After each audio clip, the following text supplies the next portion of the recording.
Bonjour à tous et merci d'écouter Votre Santé, Votre Avenir, le magazine santé de VOA Afrique. Au micro, vous êtes avec Rosine Monezero et Mohamedou Oumfa est avec moi dans ce studio pour la co-présentation. Bonjour Mohamedou. Bonjour Rosine, bonjour chers auditeurs. Cette semaine, nous nous intéressons au Noma, une maladie dont on parle peu mais qui pourtant touche plusieurs pays africains. C'est une maladie qui sévit de manière endémique dans beaucoup de pays du Sahel. C'est d'ailleurs pour ça que l'OMS parle de ceinture du Noma, qui est une zone qui va du Sénégal jusqu'en Éthiopie. Dans cette édition, nos spécialistes expliquent tout sur le Noma, cette maladie gangréneuse qui se développe dans la bouche des victimes et leur ronge le visage. Le Noma est l'apanage des jeunes enfants au moment où la maman a cessé d'alimenter l'enfant au lait maternel. Mais avec l'avènement du VIH-Sida, nous rencontrons le Noma chez l'adulte. Nous découvrirons comment se passe la lutte contre cette maladie sur le terrain avec la Fondation Sentinelle qui mène des opérations au Niger et au Burkina Faso. Nous travaillons beaucoup pour faire connaître la maladie. Donc il faut pouvoir atteindre ces familles qui sont démunies qui ne vont pas forcément dans les centres de santé pour consulter, ou alors si elles le font, les agents de santé ne reconnaissent pas forcément la maladie. Toutes ces informations et bien d'autres, c'est dans la suite de ce programme qui commence toujours par l'actualité santé. Coup d'œil sur l'actualité. L'actualité santé, c'est avec Firmin Koyaweda. Bonjour Firmin. Bonjour Mohamedou. Commençons par la Côte d'Ivoire où les autorités annoncent que la mortalité maternelle a baissé de moitié en 20 ans. C'était le 19 mars dernier lors d'une cérémonie de présentation des résultats d'une enquête nationale sur l'amélioration de la situation des femmes et des enfants. Une enquête de l'Institut ivoirien de la statistique qui révèle que le taux de mortalité infantile, c'est-à-dire la probabilité pour un enfant de décéder avant son premier anniversaire, est passé de 112 pour 1000 naissances vivantes en 1998 à 60 pour 1000 en 2016. Toujours selon l'enquête, le taux de mortalité infanto-juvénile, c'est-à-dire la probabilité pour un enfant de décéder avant son 5e anniversaire, a baissé de plus de moitié sur la même période. Ces résultats montrent une tendance à l'amélioration de nombreux indicateurs sociaux, mais il y a un bémol dans le rapport. L'excision perdure en Côte d'Ivoire. Oui, Mohamedou, l'enquête révèle que l'excision touche encore environ 38% des femmes. Cette pratique qui consiste à couper une partie de l'appareil génital de la femme est encore de plus forte proportion dans le nord, le nord-ouest et l'est du pays. Nous nous rendons compte que cette pratique continue à persister chez les filles de 0 à 14 ans, malgré les différentes politiques de lutte, a déploré Doria Deza, directrice adjointe de l'Institut ivoirien de la statistique et rapporteuse de l'enquête. Une pratique particulièrement courante au sein de certaines communautés musulmanes du Nord et animistes de l'Ouest, malgré son interdiction depuis 1998. Rendons-nous maintenant au Cameroun où un programme de santé aide les femmes à pratiquer le planning familial. Il s'agit du programme d'accès aux services de la santé de reproduction, un programme qui cible les régions nord et est du pays. Des régions qui, selon Comparé Salifou, le chef du programme, sont les plus touchées par la mortalité maternelle. Financé par le gouvernement camerounais en partenariat avec l'Allemagne, le programme permet aux femmes d'éviter des grossesses précoces, trop rapprochées, nombreuses et tardives qui, pour la plupart du temps, sont préjudiciables à la santé de la mère. Alors Firmin, comment se passe exactement le programme et a-t-on déjà une idée des résultats ? Alors Mohamedou, le programme sensibilise les populations sur l'utilité des méthodes contraceptives et cela se fait avec l'aide des chefs de quartier, des leaders religieux et des délégués de la santé publique. Le programme travaille aussi avec un réseau de plus de 300 formations sanitaires. Le programme met à la disposition des dites formations sanitaires des produits de contraception à des prix abordables et du personnel de santé formé en planning familial. Dans ces centres de santé, les prestataires en planning familial orientent et accompagnent les potentiels utilisateurs en les édifiant sur les méthodes destinées à limiter les naissances. Vous suivez Votre santé, votre avenir sur VOA Afrique. En Côte d'Ivoire, enfin, le gouvernement veut éradiquer totalement la lèpre en 2019. C'est en tout cas ce qu'a fait savoir la ministre de la Santé et de l'Hygiène publique Raymond Goudou Kofi. C'était à l'occasion de la célébration de la 65e journée mondiale de la lèpre le 18 mars dernier. Nous allons continuer la lutte pour qu'en 2019, nous n'enregistrons aucun cas de lèpre. Notre objectif est de faire en sorte que vous soyez la dernière génération des malades de la lèpre en Côte d'Ivoire, a-t-elle dit aux malades rassemblés pour la circonstance. Elle les a encouragés à prendre leurs médicaments, la polychimiothérapie, disponible dans tous les centres de santé et offerte gratuitement à tous les malades. Et pour finir, peux-tu nous dire davantage sur cette maladie? Oui, Mohamedou, la lèpre est une maladie infectieuse chronique qui touche principalement la peau, les nerfs périphériques, la muqueuse des voies respiratoires supérieures ainsi que les yeux. Même si elle n'est pas très contagieuse, la lèpre est transmise par des gouttelettes qui sortent de la bouche ou du nez lors des contacts étroits et fréquents avec un sujet infecté et non traité. Heureusement, c'est une maladie que l'on peut soigner grâce à la polychimiothérapie. D'après l'OMS, fin 2016, moins de 200 000 cas avaient été enregistrés à l'échelle mondiale. Merci Firmin.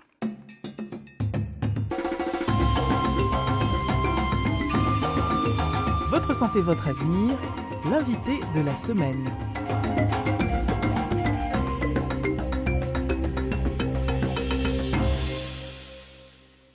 Comme nous vous l'annoncions au début de ce programme, cette semaine, nous parlons du Noma.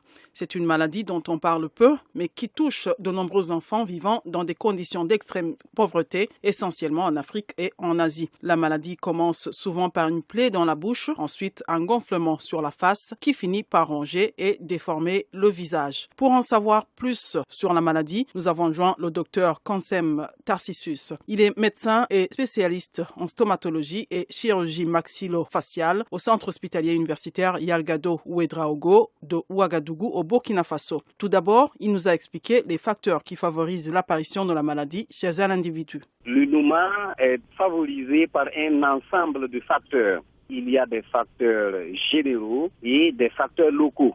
Les facteurs généraux, il s'agit des maladies générales, de l'insuffisance alimentaire avec un déficit en nutriments. Il y a à l'heure actuelle l'avènement du VIH qui va favoriser considérablement la survie du Noma au titre des facteurs généraux. À côté de ces facteurs généraux, vous avez maintenant des facteurs locaux. C'est la mauvaise hygiène bucco-dentaire et toutes les maladies de la cavité buccale, notamment les parodontopathies, qui vont faire le lit du Noma. Alors, le Noma est-il fréquent seulement chez les enfants ou alors est-ce que les adultes sont aussi victimes du Noma? Qu'est-ce qui explique cela?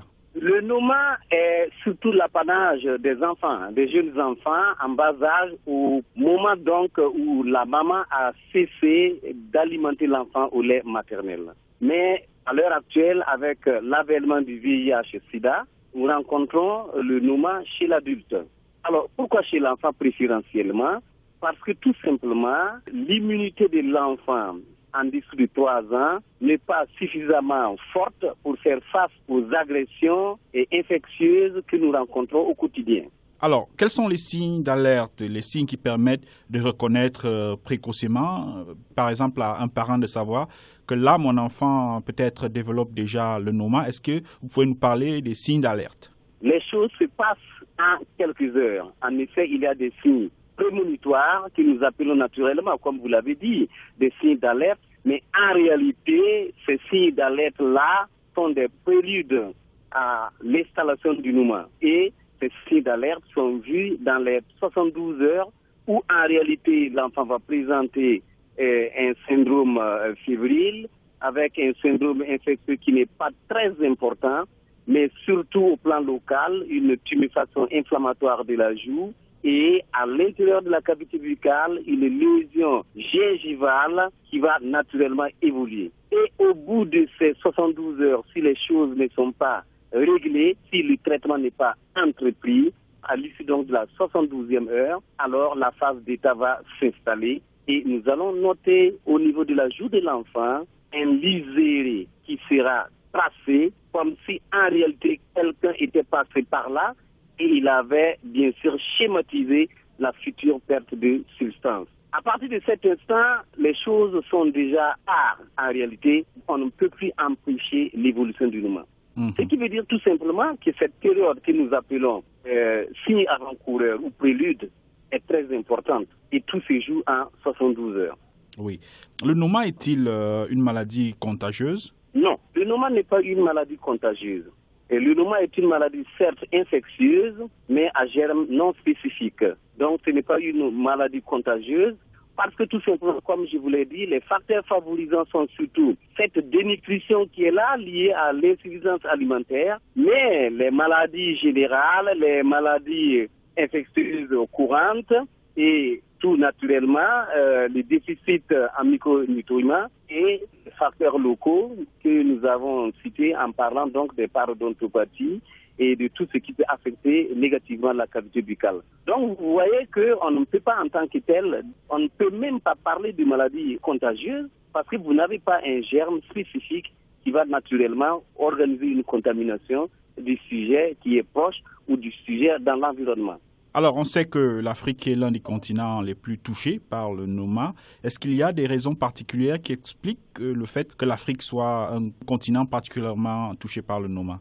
Parce que tout simplement, si nous prenons le Noma tel que sa définition veut nous le faire savoir, en disant qu'il s'agit d'une maladie où il y a un déficit nutritionnel, nous savons que le continent africain est un continent qui est dans sa grande majorité toujours en développement, pour ne pas dire en voie de développement. Alors, l'autosuffisance alimentaire reste toujours une question posée. Donc, c'est ce qui explique en grande partie pourquoi on rencontre le Noma beaucoup plus fréquemment en Afrique. Il y a aussi le fait que toutes les maladies tropicales, la majeure partie des maladies tropicales concernent des maladies infectieuses dont nous avons fait cas. Et tout ceci, dans l'un ou dans l'autre des cas, va favoriser la survenue du Noma. Quelles sont les précautions à prendre pour éviter cette maladie? La chose va se situer à deux niveaux. D'abord, un premier niveau qui est à l'échelon individuel. Individuellement, il faut prendre soin des nourrissons qui sont sains, en les amenant en consultation régulière chez les pédiatres, en luttant contre les maladies infectieuses parasitaires, en mettant surtout l'accent sur une bonne alimentation de l'enfant et en jetant également un coup d'œil au niveau local, c'est-à-dire dans la cavité buccale, pour maintenir une bonne hygiène bucco-dentaire satisfaisante. Il faut surtout assurer les vaccinations continues de l'enfant, ça va favoriser donc la protection de l'enfant jusqu'à une période où cet enfant pourra faire face aux agressions du milieu extérieur et s'en sortir.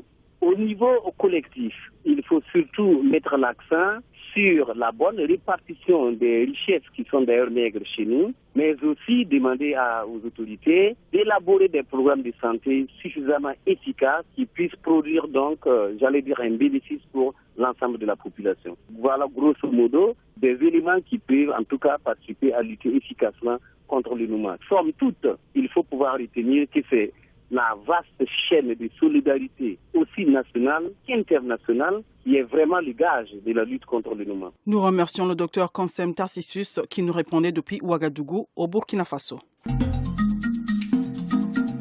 Quelqu'un l'a vécu? Voici son témoignage. Rendons-nous maintenant au Niger, l'un des pays les plus affectés par le Noma. Nous y avons contacté un autre spécialiste. Il s'agit du docteur Ousmane Hamadi Issa, chirurgien et coordonnateur médical de l'association ILFS Action Noma au Niger. Pour lui, le Noma est loin d'être une maladie rare. Écoutez son témoignage. Merci de l'opportunité que vous me donnez pour parler de cette maladie que beaucoup de gens ignorent. C'est peut-être pour ça que vous dites que c'est une maladie rare. Je ne pense pas que le Noma soit une maladie rare parce que c'est une maladie qui sévit de manière endémique, il faut le dire, au Niger et dans beaucoup de pays du Sahel. C'est d'ailleurs pour ça que l'OMS parle de ceinture du Noma, qui est une zone qui va du Sénégal jusqu'en Éthiopie. Et en plus, partout dans le monde, partout où règne la malnutrition, vous trouvez le Noma. Donc je ne pense pas, et quand donc à l'échelle mondiale, vous voyez les parties du monde où on trouve la malnutrition. Donc on ne peut pas parler de maladie rare. C'est vraiment une maladie qui sévit de manière endémique dans les pays pauvres comme les régions du Sahel. Est-ce que cette maladie se soigne? Quelles sont les chances de guérison? Oui, c'est une maladie qui se soigne.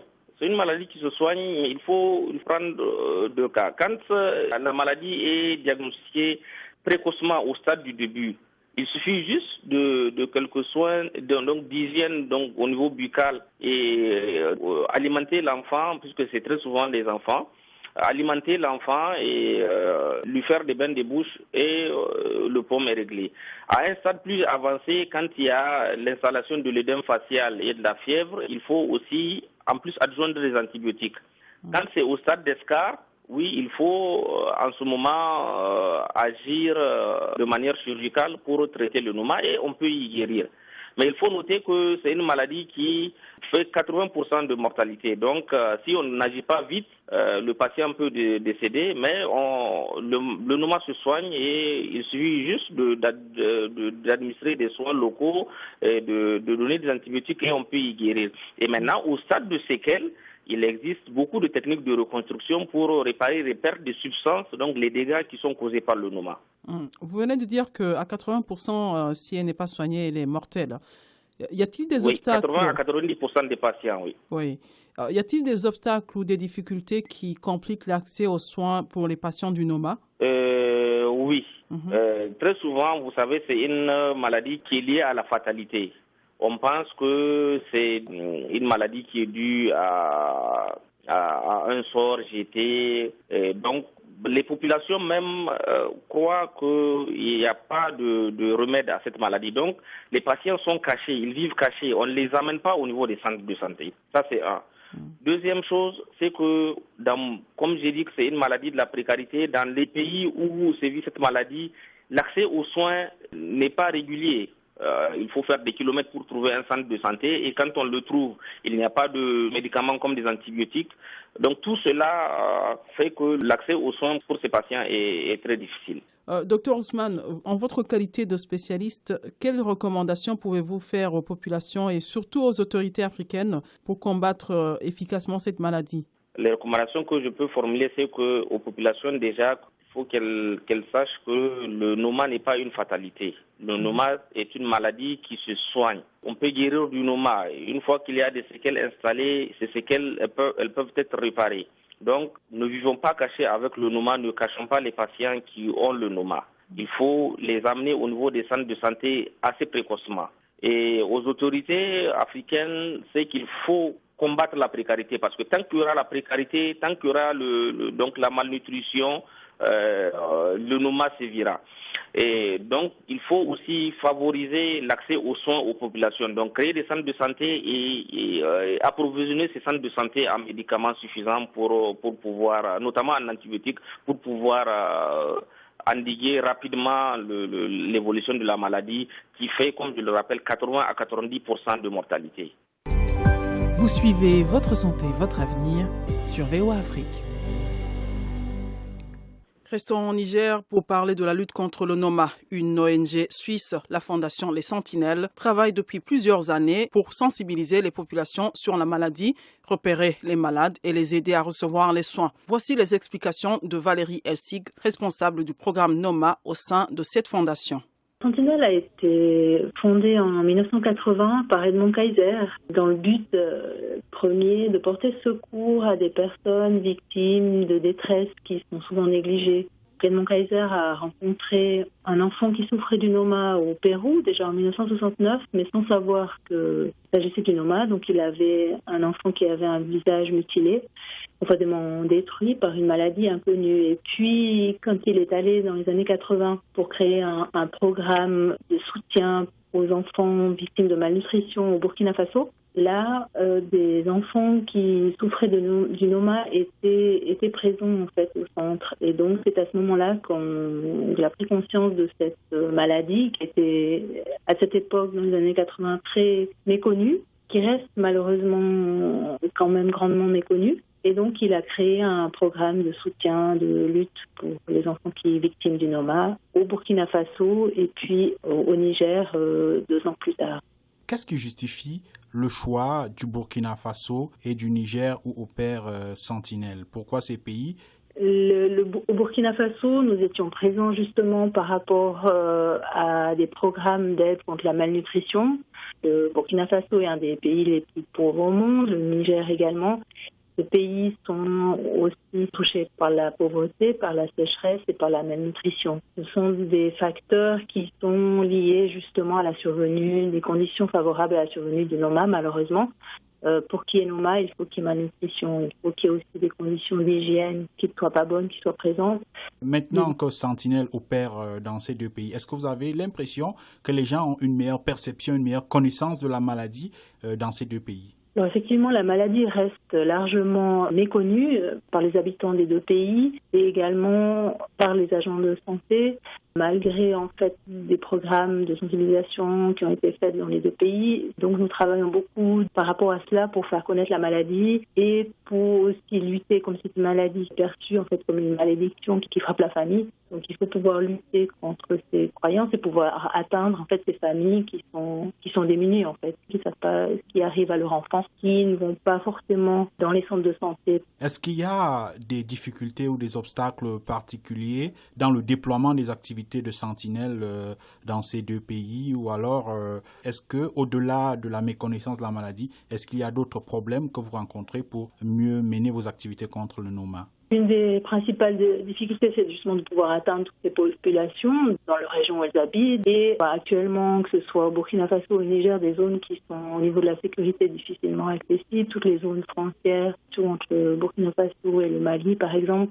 sont pour nos équipes malheureusement des zones qui sont dangereuses également. On essaye justement d'avoir des contacts avec les centres de santé pour qu'ils nous réfèrent ces enfants, le cas échéant, et qu'ils puissent être pris en charge. Quels sont vos projets à moyen et long terme dans la lutte contre le Noma? Quand nous rencontrons une situation, un enfant qui souffre du Noma, donc ils sont âgés principalement entre 2 et 6 ans au moment de la survenue du Noma en phase aiguë. Et nous les accompagnons en fait sur des années. Donc il y a la phase aiguë de la maladie, mais ensuite il y a des séquelles. Il faut attendre le temps de pouvoir les opérer peut-être des années plus tard, qu'ils grandissent un peu. Et donc c'est un accompagnement vraiment que nous faisons jusqu'à l'âge adulte, tant du point de vue médical que du point de vue social. Donc cela demande en fait un suivi à long terme, des moyens financiers qui vont avec ce suivi à long terme, de pouvoir les visiter sur le lieu de leur famille ensuite, une fois qu'ils sont rentrés de notre centre d'accueil, en fait, où nous les prenons en charge pour les soins médicaux, les phases aiguës et les soins lors des missions chirurgicales et après les missions chirurgicales pour des soins de rééducation. Donc c'est un suivi vraiment à long terme. En plus de la prise en charge médicale, l'aspect social également, nous essayons de favoriser en fait le fait que les enfants soient scolarisés, ce qui n'est pas toujours le cas parce que justement, du fait de l'atteinte de la maladie, des séquelles, souvent ce sont des enfants qui n'ont pas accès à l'école. Les parents n'osent pas le mettre à l'école d'une part du fait du regard des autres. Donc nous les suivons sur tout leur parcours scolaire. Puis l'autre volet, c'est le volet donc justement prévention et sensibilisation. Là, ça suppose que nos équipes aillent sur le terrain à la rencontre des centres de santé, à la rencontre des populations. Et pour cela également, cela demande de gros efforts en fait de déplacement, de pouvoir couvrir toutes les régions du Burkina Faso, surtout celles qui sont les plus sensibles à la survenue du Noma. Nous remercions le docteur Ousmane Amadi Issa et Valérie Elsig pour leur témoignage. Vous pouvez visiter le site web de l'association ILFS Action Noma sur Internet à l'adresse ilfsactionnoma.de et le site web de la Fondation Les Sentinelles sur www.sentinelle.org.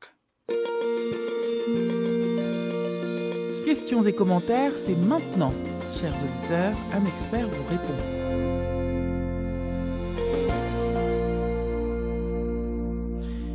Chers auditeurs, voici le moment où nous vous donnons la parole pour poser vos problèmes de santé. Notre consultant, le docteur Armand Guincap, a répondu à vos questions.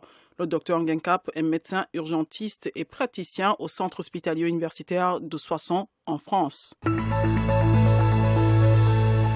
Docteur, comment expliquer qu'aujourd'hui il y a des femmes qui mettent au monde des enfants qui ont des malformations? Des enfants qui naissent au monde avec des malformations, on qualifie ces malformations de malformations congénitales. Et les causes des malformations congénitales sont multiples. Je vais ici énumérer notamment 3 causes. La première cause de ces malformations vont être des anomalies chromosomiques, à savoir qu'il y a une aberration au niveau de la structure du chromosome. La deuxième cause, qui représente à peu près un tiers des causes qu'on peut retrouver dans les malformations congénitales, ce sont des anomalies génétiques, à savoir qu'il y a une mutation dans les gènes des cellules lors de la constitution de l'enfant. Et la troisième cause, c'est ce qu'on appelle les embryopathies. Les embryopathies, en fait, c'est des maladies de l'embryon. Et là, c'est souvent là où nous retrouvons la majorité des causes qu'on peut éviter. On a dans un premier temps l'exposition à des radiations ionisantes, à des rayons X. Cette exposition d'une femme enceinte à des rayons X peut être source effectivement de malformations congénitales. On a aussi des causes toxiques. Là, c'est par exemple la femme qui va par exemple prendre un médicament qui est connu comme étant tératogène, à savoir qui est connu comme pouvant provoquer des malformations. On a aussi l'alcoolisme. L'alcoolisme, une femme qui est enceinte et qui prend de l'alcool de façon abondante peut voir son bébé souffrir net avec un certain nombre de malformations congénitales. Et puis il y a un certain nombre d'infections aussi qui peuvent être des causes de ces malformations congénitales-là. La rubéole, cytomégalovirus, la toxoplasmose, qui est une maladie parasitaire, la rubéole. Donc ça, c'est des causes infectieuses qu'il faut vraiment éviter chez la femme enceinte. Une femme enceinte doit vraiment éviter d'attraper ces maladies-là, parce que c'est des maladies qui peuvent provoquer ces malformations chez le bébé à sa naissance. C'est pour ça que le conseil que je vais pouvoir donner à cet auditeur, c'est vraiment pour éviter ces malformations congénitales. Si on ne peut pas faire grand-chose concernant les anomalies chromosomiques ainsi que les anomalies génétiques, il faudrait surtout éviter d'être exposé à des facteurs environnementaux comme les rayons X, la prise de médicaments qui peuvent être délétères et l'exposition à certaines infections. Et voilà comment on peut éviter certaines malformations congénitales chez un enfant. Bonjour docteur, je suis Papi, je suis à Kinshasa. Il m'arrive de temps en temps d'avoir mal aux os, donc je dirais plus du côté du bras gauche. Alors je suis AS, alors je voulais savoir est-ce que c'est dû à... Est-ce qu'il y a de l'anémie dans le AS ou pas du tout? Vu sa question, je pense qu'il souffre d'une drépanocytose hétérozygote puisqu'il signale qu'il est AS. À savoir qu'il fait partie des porteurs sains des drépanocytoses. En général, les drépanocytoses de type AS, à savoir les drépanocytoses hétérozygotes, sont des drépanocytoses asymptomatiques qui ne provoquent aucun problème de santé. La drépanocytose, pour rappel, étant une maladie génétique du sang liée à la présence d'une hémoglobine anormale. Dans le cas de Papi, il semble avoir une hémoglobine normale et une hémoglobine anormale qui est S. En principe, cette forme AS est, et je le dis encore, asymptomatique, donc logiquement ne devrait pas entraîner d'anémie. Mais il est évident qu'il y a certaines personnes AS que nous retrouvons en consultation qui se plaignent de douleurs, qui peuvent faire penser à des douleurs d'origine drépanocytaire. Parfois, on retrouve même d'ailleurs une anémie chez ces personnes-là, mais il faut dire que ces douleurs et ces anémies-là ont souvent des causes autres que la maladie drépanocytaire. Une personne qui a une drépanocytose hétérozygote asymptomatique peut quand même avoir une anémie qui sera d'une autre cause que la cause drépanocytaire. Idem pour les douleurs dont la personne souffre, qui peut avoir des causes autres que la cause purement drépanocytaire. Voilà ce que je pouvais apporter comme réponse à Papi qui appelait depuis Kinshasa. Si vous aussi vous avez des questions ou des commentaires, contactez-nous sur la page Facebook de VOA Afrique.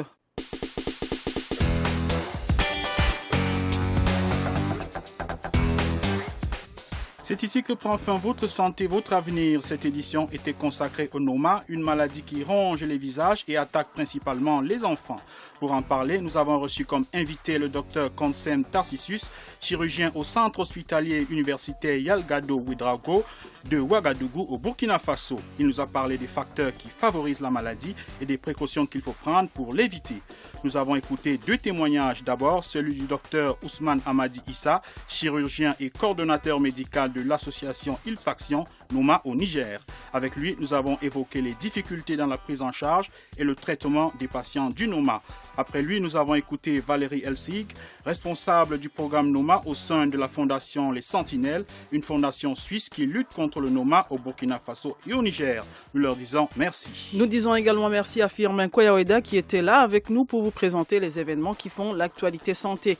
Merci également à nos différents correspondants en RDC, Gabriel Nina à Lubumbashi, Bero Matanda à Kinshasa et Erika Smouissi à Beni qui ont aidé à la préparation de cette édition. Une édition réalisée avec le concours de Tchèque Thierry et de Carl Starring qui était à la console. À la présentation, vous étiez avec Rosine Monezero et j'étais en compagnie de Mamadou Oumfa. Continuez à écouter VOA Afrique et n'oubliez surtout pas de prendre soin de votre santé car votre santé, c'est votre avenir. À la prochaine. C'était Votre santé, votre avenir, une production de VOA Afrique. Pour vos commentaires, vos questions ou vos témoignages, retrouvez-nous sur voaafrique.com ou sur notre page Facebook VOA Afrique.